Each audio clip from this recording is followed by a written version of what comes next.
Di kursi kosong seberangnya ada seseorang yang duduk. Bukan bayangan, bukan ilusi. Seorang pria mengenakan kemeja kantor lama dengan wajah pucat dan mata cekung. Kartu identitas tergantung di lehernya. Randi membeku.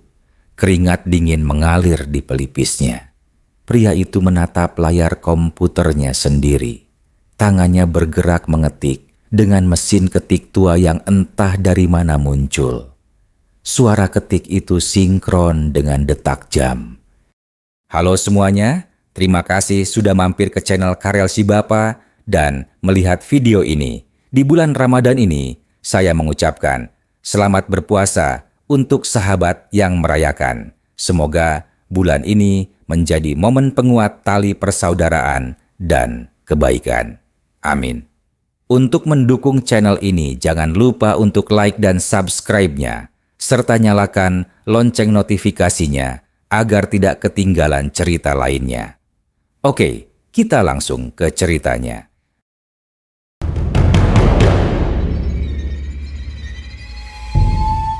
Gedung itu bernama Graha Satya Buana, sebuah kantor besar milik perusahaan jasa keuangan nasional yang berdiri di pusat kota Jakarta dengan reputasi profesional dan tertutup. Bangunan tersebut menjulang 20 lantai dengan dinding kaca reflektif yang memantulkan cahaya kota di siang hari. Pada jam kerja normal, tempat itu dipenuhi suara printer, telepon kantor, dan obrolan ringan antar karyawan. Tidak ada tanda bahwa gedung tersebut menyimpan kisah ganjil atau jejak tragedi yang belum selesai. Namun semua berubah ketika malam turun dan mayoritas karyawan pulang menjelang waktu berbuka puasa. Randi Pratama, seorang staf administrasi berusia 32 tahun yang telah bekerja di Graha Satya Buana selama 5 tahun. Randi bukan pegawai istimewa, tetapi dikenal patuh dan jarang membantah perintah atasan. Ia sering menerima jadwal lembur tanpa banyak bertanya, meski tubuhnya jelas kelelahan. Bagi Randi, tambahan uang lembur adalah alasan utama ia bertahan. Ia pernah berkata pada dirinya sendiri, "Capek bisa ditahan, tapi tagihan tidak bisa menunggu." Setiap bulan Ramadan, ritme kerja di kantor itu justru semakin padat. Audit internal, laporan tahunan, dan target perusahaan dipercepat sebelum libur panjang. Lembur malam menjadi hal yang tidak terhindarkan, terutama bagi divisi administrasi. Randi hampir selalu terdaftar dalam daftar shift malam. Atasannya pernah menepuk pundaknya dan berkata, "Kamu ini bisa diandalkan, Ren."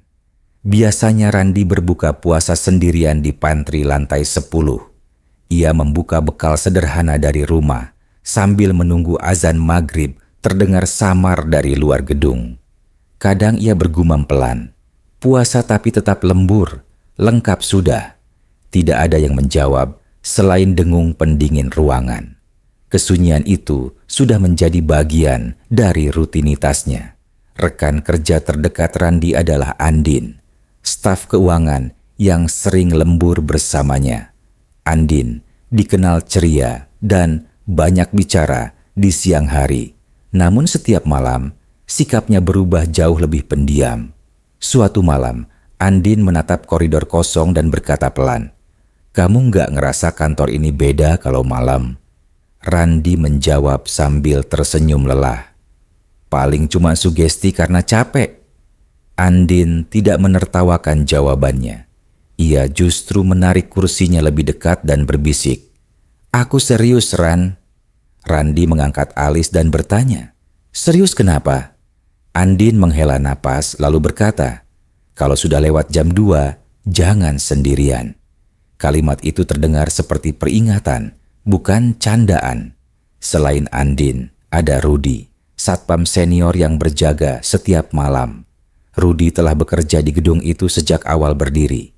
Ia mengenal hampir semua karyawan, namun jarang mengajak bicara. Saat Randi menyapanya, Rudi hanya menjawab singkat, "Malam Mas," tanpa ekspresi. Tatapan matanya sering tertuju pada lift kosong seolah menunggu sesuatu. Suatu malam, Randi pernah bertanya, "Pak Rudi, malam-malam begini aman kan?" Rudi terdiam beberapa detik sebelum menjawab, "Selama Mas pulang, sebelum terlalu malam." Randi tersenyum canggung dan berkata, "Maksudnya?" Rudi hanya menggeleng pelan. Percakapan itu berakhir tanpa penjelasan. Di luar kantor, kehidupan Randi berjalan sederhana. Ia tinggal di rumah kontrakan kecil bersama istrinya, Rina. Rina sering menyiapkan sahur untuk Randi meski matanya sendiri berat. Suatu dini hari Rina berkata lirih, "Mas, kamu makin sering lembur." Randi menjawab sambil mengenakan jaket, "Cuman Ramadan ini saja."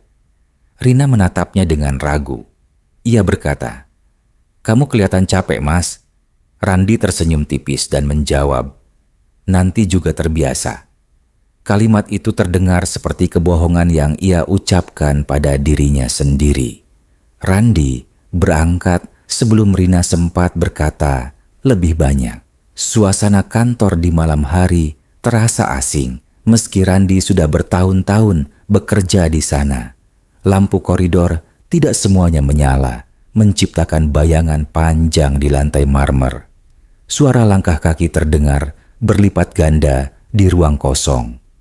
Jam dinding berdetak keras, seolah menghitung sesuatu yang tak terlihat. Setiap sudut gedung terasa terlalu sunyi. Di antara karyawan lama, sebenarnya pernah beredar cerita tentang seorang pegawai yang meninggal saat lembur. Cerita itu tidak pernah dibahas terbuka.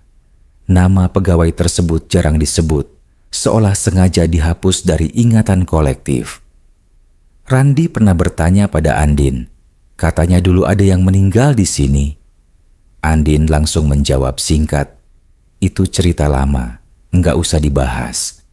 Namun, sejak minggu pertama Ramadan, kejanggalan kecil mulai muncul. Komputer Randi menyala sendiri setelah ia tinggal ke toilet. Printer mencetak satu halaman kosong tanpa perintah.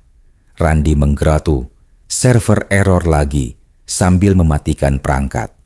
Ia memilih berpikir logis dan melanjutkan pekerjaannya. Suatu malam, ketika lembur hanya berdua dengan Andin, suara langkah terdengar dari arah ruang arsip. Randi menoleh dan bertanya keras, "Pak Rudi?" Tidak ada jawaban. Langkah itu berhenti mendadak. Andin menatap Randi dengan wajah pucat. "Kamu dengar itu kan?" bisik Andin. Randi mengangguk pelan.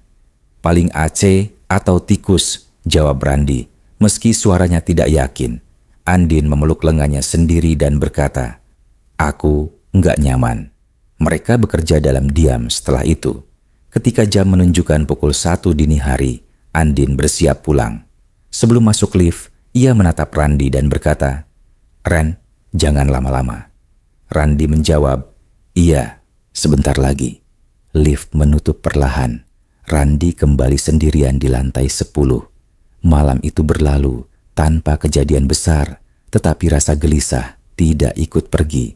Randi pulang dengan pikiran penuh dan tidur yang tidak nyenyak. Di kepalanya, suara langkah dan peringatan Andin terus terngiang. Ia belum menyadari bahwa malam-malam berikutnya tidak akan sesunyi itu, dan bahwa Graha Satya Buana tidak pernah benar-benar kosong. Malam-malam berikutnya datang dengan ritme yang terasa ganjil bagi Randi. Ia kembali mendapat jadwal lembur berturut-turut tanpa jeda. Di layar komputernya, angka-angka laporan tampak bergetar karena matanya lelah. Udara kantor terasa lebih dingin dari biasanya. Jam dinding seperti berdetak lebih cepat. Pada malam kedua, Randi mendengar suara kursi ditarik dari ruang rapat kecil. Ia berhenti mengetik dan menajamkan pendengaran. Suara itu terdengar sekali, lalu menghilang. Randi berdiri dan berkata, "Pelan, Andin?" Tidak ada jawaban. Ia melangkah ke ruang rapat dengan hati-hati. Lampu ruangan mati, hanya cahaya koridor yang masuk samar. Kursi-kursi tersusun rapi tanpa tanda gangguan. Randi menghela napas dan berbisik. Capek memang bikin halu. Ia kembali ke mejanya dengan langkah lebih cepat. Beberapa menit kemudian, printer di pojok ruangan kembali menyala. Mesin itu mencetak satu lembar kertas. Randi bangkit dengan kesal dan berkata, "Siapa yang nyalain?" Tidak ada siapapun. Di kertas itu hanya tercetak tanggal hari itu dan satu baris kosong. Randi meremas kertas tersebut dan membuangnya. Ia mencoba menenangkan diri dengan minum air. Detak jantungnya terasa lebih cepat dari biasanya. Ia menatap layar komputer, tetapi fokusnya buyar. Pikirannya dipenuhi bayangan koridor gelap. Pada malam berikutnya, Andin kembali lembur bersamanya. Andin duduk lebih dekat dari biasanya. Ia berbisik, "Semalam kamu aman?" Randi mengangguk sambil berkata, "Cuma printer error." Andin tidak terlihat lega. Sekitar pukul 12, lampu di lorong arsip berkedip. Andin menghentikan pekerjaannya dan menatap Randi. "Kamu lihat itu?" tanya Andin. Randi menjawab pelan, "Iya." Keduanya terdiam. Lampu itu padam beberapa detik lalu menyala kembali. Saat menyala, bayangan seseorang tampak di ujung lorong. Bayangan itu diam, tidak bergerak. Randi berdiri dan berkata dengan suara bergetar, "Pak Rudi." Bayangan itu menghilang. Andin menutup mulutnya dengan tangan. "Ren, aku mau pulang sekarang," katanya tergesa. Randi mengangguk tanpa mencoba menahan. Ia mengantar Andin sampai lift. Pintu lift menutup dengan suara berat. Randi kembali ke mejanya dengan langkah ragu. Kesunyian terasa menekan telinga. Pendingin ruangan berdengung panjang. Randi mencoba menyalakan musik pelan dari ponselnya. Suara itu terasa tidak cukup menenangkan. Sekitar pukul 1 dini hari, ponsel Randi bergetar. Pesan dari nomor kantor masuk. Isi pesannya singkat. Laporan belum selesai. Randi mengernyit dan membalas, "Siapa ini?" Tidak ada balasan. Ia mengecek daftar kontak internal. Nomor itu terdaftar atas nama karyawan lama. Nama itu terasa asing namun familiar. Randi berbisik, "Bukannya dia sudah..." Kalimat itu terhenti di tenggorokan. Randi berdiri dan berjalan ke ruang arsip. Ia merasa harus memastikan sesuatu. Langkahnya menggema di lantai marmer. Setiap detak jantung terasa jelas. Pintu arsip terbuka perlahan. Di dalam, udara terasa lebih pengap. Lampu menyala redup. Rak-rak dokumen berdiri seperti barisan sunyi. Randi memanggil, "Ada orang?" Suara itu kembali ke dirinya sendiri. Saat ia berbalik, terdengar suara mesin ketik. Bukan dari komputernya, melainkan dari pojok ruangan. Suara itu pelan, namun teratur. Randi membeku. "Ini nggak mungkin," gumamnya. Ia melangkah mendekat dengan napas tertahan. Di sudut ruangan, sebuah meja tua berdiri. Di atasnya ada mesin ketik lama yang bergerak sendiri. Touch-nya menekan tanpa tangan. Suara itu berhenti ketika Randi terlalu dekat. Lampu tiba-tiba padam. Kegelapan menyelimuti ruang arsip. Randi berteriak, "Siapa di sini?" Tidak ada jawaban. Lampu menyala kembali beberapa detik kemudian. Mesin ketik itu sudah diam. Meja tampak berdebu, seolah tidak pernah digunakan. Randi mundur dengan tubuh gemetar. Ia berlari keluar dari ruang arsip. Pintu tertutup keras di belakangnya.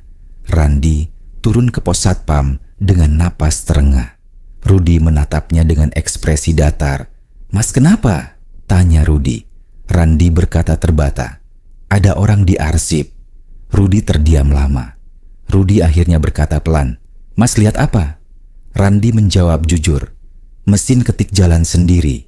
Rudi menunduk dan menghela napas. "Mas, sebaiknya pulang," katanya. Nada suaranya terdengar berat.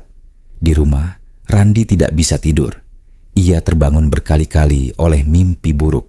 Dalam mimpinya, suara mesin ketik terus berbunyi. Suara itu menyatu dengan detak jam. Keringat dingin membasahi tubuhnya.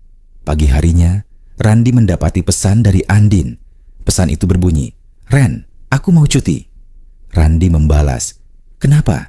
Balasan datang lama kemudian. "Aku takut," tulis Andin. Hari-hari berikutnya, Randi semakin sering sendirian saat lembur. Fenomena aneh semakin sering muncul. Lampu mati mendadak lalu menyala kembali. Suara langkah terdengar di lantai kosong. Dan nama Randi sesekali terdengar dipanggil lirih. Ia mulai menyadari bahwa ini bukan sekadar kelelahan. Ada sesuatu yang memperhatikannya. Sesuatu yang aktif saat malam Ramadan. Sesuatu yang masih bekerja di kantor itu. Dan sesuatu itu belum selesai. Sejak malam di ruang arsip itu, Randi tidak lagi memandang Graha Satya Buana sebagai tempat kerja biasa. Gedung tersebut kini terasa seperti ruang tunggu yang menahan sesuatu agar tidak pergi. Setiap kali ia melangkah masuk, perutnya terasa mengeras. Ia mulai datang lebih awal seolah ingin menghindari jam malam. Namun, jadwal lembur tetap memaksanya tinggal. Hari-hari berjalan dengan rasa cemas yang konstan. Randi mulai memperhatikan hal-hal kecil yang sebelumnya ia abaikan. Papan absensi digital sering menampilkan satu nama tambahan pada shift malam. Nama itu muncul singkat lalu menghilang. Randi tidak pernah melihat siapapun datang. Suatu malam, ia memberanikan diri memeriksa ruang HR. Ia membuka data karyawan lama dengan akses terbatas yang sebenarnya tidak boleh ia gunakan. Tangannya gemetar saat men-scroll daftar nama. Satu nama membuat napasnya tertahan. Nama itu sama dengan yang muncul di pesan misterius. Di layar tercatat bahwa karyawan tersebut meninggal 2 tahun lalu. Penyebab kematian tertulis singkat, serangan jantung saat lembur Ramadan. Lokasinya sama, lantai 10. Jam kematian tercatat pukul 2 dini hari. Randi menutup laptop perlahan. "Jadi dia memang mati di sini," gumamnya. Suara itu terdengar terlalu keras di ruangan kosong. Pendingin ruangan berdengung panjang. Lampu di atas kepalanya berkedip sekali. Randi berdiri dan memutuskan keluar. Di koridor, ia berpapasan dengan Rudi. Rudi berhenti melangkah dan menatapnya lama. "Mas buka data lama ya," kata Rudi datar. Randi terkejut dan bertanya, "Bapak tahu dari mana?" Rudi tidak menjawab pertanyaan itu. Rudi hanya berkata, "Mas, sudah lihat namanya." Randi mengangguk pelan. "Kami dulu satu shift," lanjut Rudi. Randi menelan ludah dan bertanya, "Kenapa nggak pernah diceritakan?" Rudi menunduk. "Karena tidak ada yang mau mengingat," jawab Rudi pelan. Ia lalu menambahkan, "Dia orang baik, tapi terlalu patuh." Kalimat itu menancap di pikiran Randi. Ia merasa sedang mendengar gambaran dirinya sendiri. Percakapan itu terhenti tanpa penjelasan lebih lanjut. Malam berikutnya, kejadian semakin sering terjadi. Komputer Randi mengetik sendiri beberapa baris angka. Angka itu bukan bagian dari laporannya. Itu adalah jam dan tanggal tertentu. Tanggal kematian karyawan tersebut. Randi berdiri menjauh dari mejanya. Ia berbisik, "Hentikan." Tidak ada jawaban. Monitor tiba-tiba mati. Ruangan kembali sunyi. Suara langkah terdengar dari arah lift. Randi menoleh dengan tubuh tegang. Lift terbuka perlahan meski tidak ada yang memanggil. Di dalamnya kosong, namun kartu akses di panel berkedip hijau. Randi mundur 1 langkah. Ia merasa sedang diperhatikan. Udara di sekitarnya terasa berat, seolah ada seseorang berdiri terlalu dekat. Napasnya memburu. Dari ujung koridor terdengar suara batuk pelan. Suara itu jelas berasal dari manusia. Randi memberanikan diri dan bertanya, "Siapa?" Tidak ada jawaban, hanya suara batuk itu lagi. Lampu koridor mati satu persatu. Kegelapan bergerak mendekat. Randi berlari menuju tangga darurat. Pintu tangga terasa lebih berat dari biasanya. Ia mendorongnya dengan tenaga penuh. Di dalam tangga, suara langkah mengikuti. Langkah itu tidak terburu-buru, justru terdengar tenang dan teratur. Randi berteriak, "Saya pulang!" Langkah itu berhenti. Randi terduduk di anak tangga. Dadanya naik turun cepat. Ia menangis tanpa suara. Rasa takut bercampur lelah menekan mentalnya. Ia menyadari sesuatu sedang mengujinya. Keesokan harinya, Andin mengirim pesan lagi. Ia menulis, "Ran, kamu jangan keras kepala." Randi membalas, "Aku butuh kerjaan ini." Balasan Andin datang cepat. Dia juga dulu bilang begitu. Pesan itu membuat tangan Randi dingin. Malam berikutnya, Randi kembali lembur sendirian. Ia merasa seperti kembali ke tempat kejadian. Jam menunjukkan pukul 1:50. Detik demi detik terasa lambat. Suasana semakin mencekam.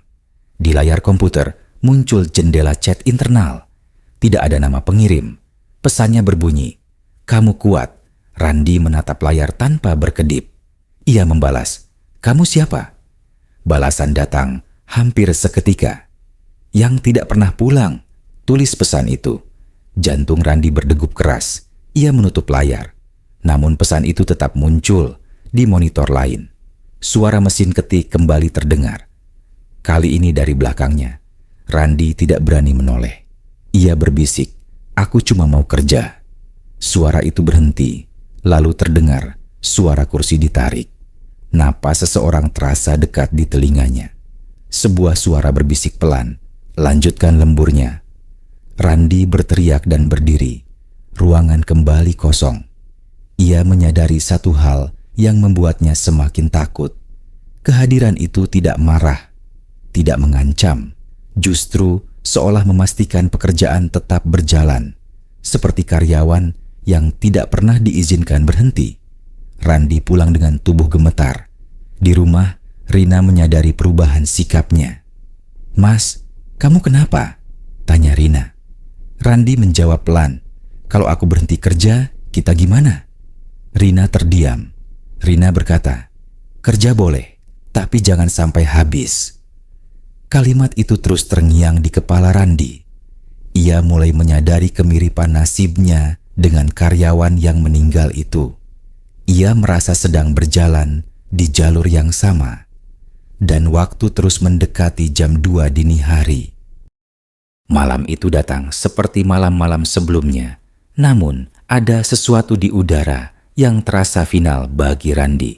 Langit di luar gedung tampak gelap tanpa bintang, seolah kota ikut menahan napas. Randi melangkah masuk ke Geraha Satya Buana dengan perasaan berat yang sulit dijelaskan. Ia melihat jam tangannya beberapa kali. Tanggal di layar ponselnya membuat dadanya terasa sesak. Ini adalah malam terakhir sebelum libur panjang Ramadan. Audit harus selesai malam itu juga. Atasan Randi menelpon singkat dan berkata, "Kamu tanggung jawab ya Ran, ini krusial." Randi hanya menjawab, "Iya Pak," tanpa suara lain. Telepon ditutup sebelum ia sempat menolak. Di lantai 10, suasana terasa lebih dingin dari biasanya. Lampu koridor menyala penuh.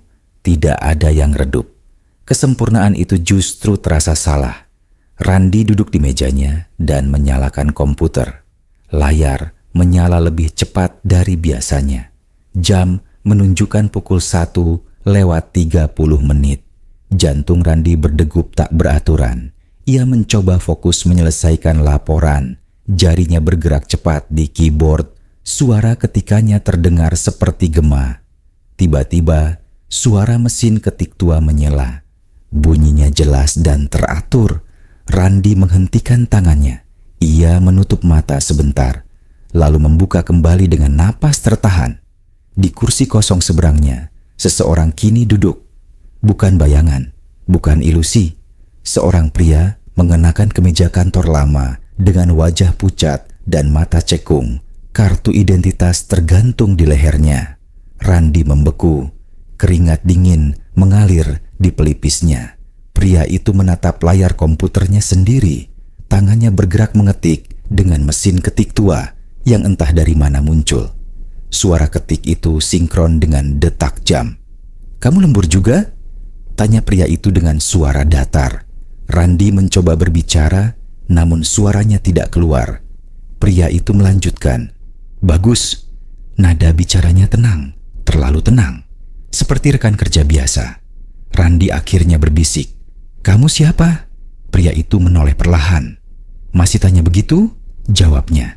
Ia tersenyum tipis tanpa kehangatan. "Dulu aku duduk di situ." Lampu ruangan berkedip.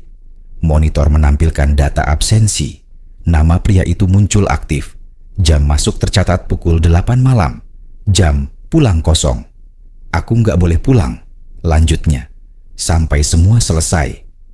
Randi berdiri dengan tubuh gemetar. "Ini bukan salahku," kata Randi terbata. Pria itu menggeleng pelan. "Bukan salahmu," jawabnya. "Ini sistem." Kata itu diucapkan dengan tekanan. Ruangan terasa berputar. Udara semakin berat. Dari sudut ruangan, pintu arsip terbuka sendiri. Rak-rak dokumen bergetar pelan. Nama-nama karyawan lama muncul di layar monitor satu persatu.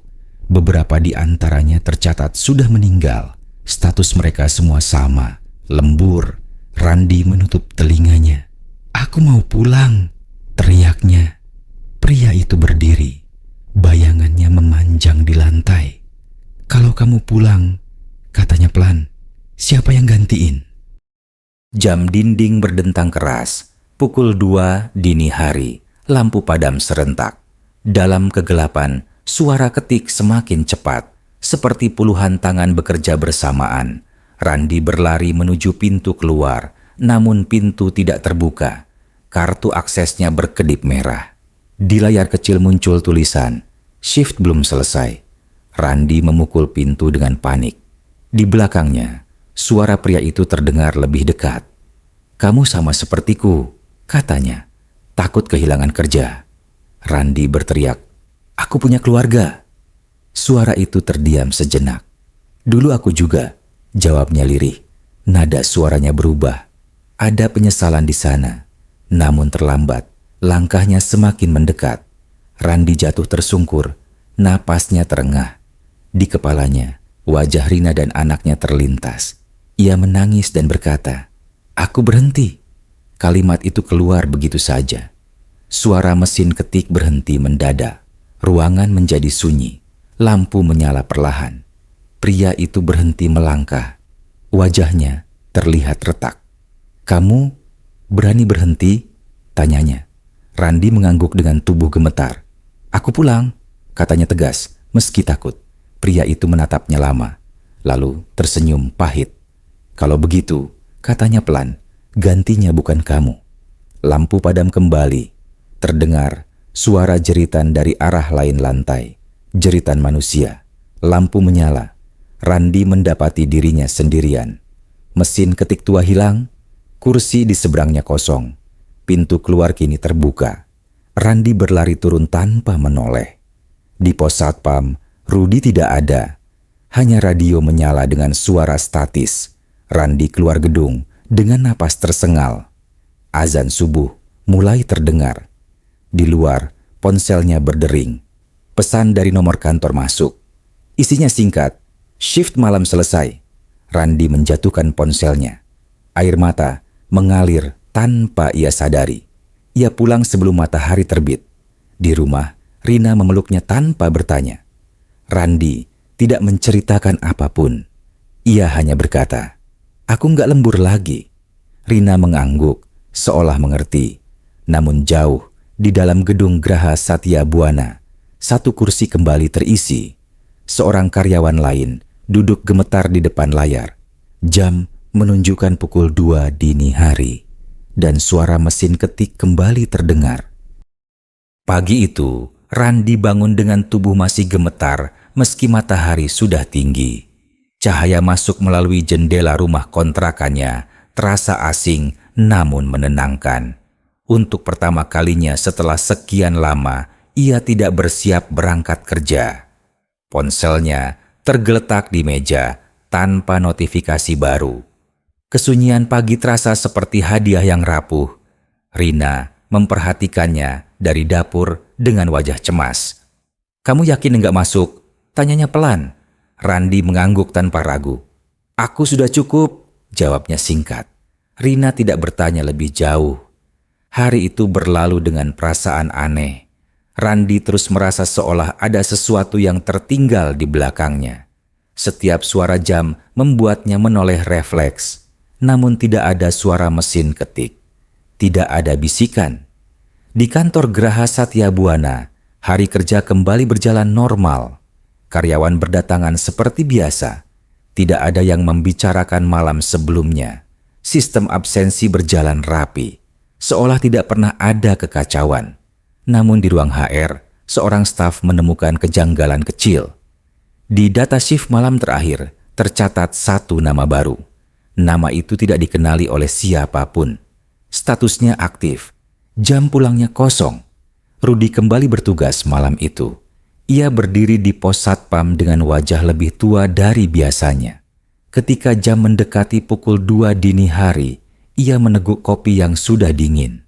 Ia bergumam pelan, "Sudah ada lagi." Tidak ada yang menjawab. Di lantai 10, seorang karyawan muda duduk sendirian. Wajahnya lelah, matanya merah. Ia mengetik laporan dengan tangan gemetar. Beberapa kali, ia menoleh ke kursi kosong di depannya.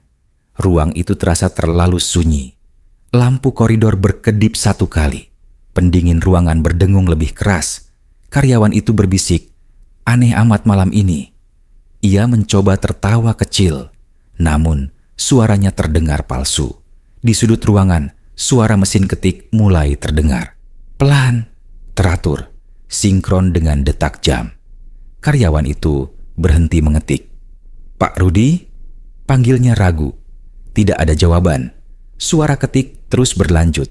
Udara terasa semakin dingin. Bayangan di lantai memanjang. Sementara itu, Randi duduk di ruang tamu rumahnya dengan napas tertata. Ia menatap anaknya yang tertidur. Rasa bersalah muncul perlahan. Ia sadar bahwa keberaniannya pergi bukan akhir dari semuanya. Hanya akhir bagi dirinya sendiri. Randi mencoba melupakan gedung itu. Namun, setiap kali mendengar cerita lembur dari berita atau teman lama, dadanya terasa sesak. Ia tahu sistem itu masih berjalan. Ia tahu entitas itu tidak pergi. Ia hanya berganti. Beberapa hari kemudian, Andin mengirim pesan singkat. Isinya hanya satu kalimat. "Ran, aku dengar ada yang masuk rumah sakit setelah lembur." Randi menatap layar lama. Ia tidak membalas. Di Graha Satya Buana, laporan tetap dikejar. Target tetap dipaksakan. Shift malam tetap diisi. Nama-nama baru terus muncul. Dan nama lama perlahan dilupakan. Pada suatu malam Ramadan berikutnya, kamera CCTV kembali merekam kartu identitas masuk sendiri. Jam menunjukkan pukul 2 dini hari. Di layar, sosok samar berdiri di depan mesin ketik tua. Suaranya kembali mengisi lantai 10. Di rumahnya, Randi terbangun dari tidur dengan napas terengah. Ia mendengar suara ketikan di kepalanya. Namun, ketika ia menenangkan diri, suara itu menghilang. Ia sadar ada harga dari keberanian untuk berhenti. Harga itu dibayar orang lain. Di luar sana, kota tetap bergerak. Gedung-gedung kantor tetap menyala di malam hari. Orang-orang tetap memilih bertahan demi pekerjaan. Dan di antara mereka, selalu ada yang tidak pernah benar-benar pulang. Karena bagi sebagian orang, lembur bukan lagi pilihan, melainkan kutukan yang diwariskan. Demikianlah cerita horor pada video kali ini. Terima kasih sudah menonton video ini. Jangan lupa untuk komen, like, dan subscribe-nya.